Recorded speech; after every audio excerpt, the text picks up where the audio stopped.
Many members of the alt-right, have taken a position that, if black people want to survive police encounters, then they should just comply. And that, their deaths are on them, no matter how petty the, inciting incident was that made the officer engage with them, no matter whether the officer was in the lawful discharge of his or her duties or not initially. They believe that black people caused their deaths by not complying. And I agree. I agree not only when it comes to law enforcement, I agree in many other cases as well. Whenever a white person is robbed or sexually assaulted, if they are killed or injured during the attempted robbery or sexual assault, then it's on them. You know what I'm saying? And, white people in this country are not, you know,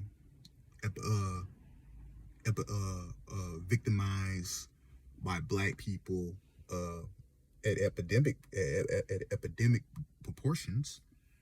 You know what I'm saying? They just like to compare, who victimizes who most. But white people, for the most part, are not largely victimized by black people, black criminals. But, whenever they are, a lot of white people have a whole lot to say about it. Whenever a news story is of a black person doing something to a white person, and I say, like, that white person would be alive if they had just complied. You know what I'm saying? Like Tommy Lawrence said, black people should just comply, you know what I'm saying, or they wouldn't be killed. And I agree. Now,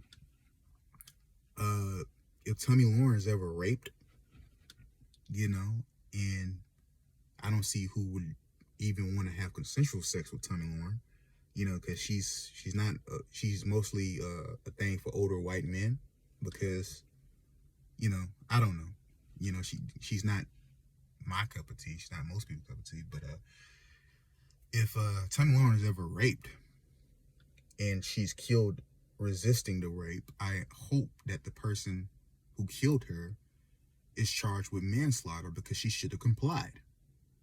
She simply should have complied.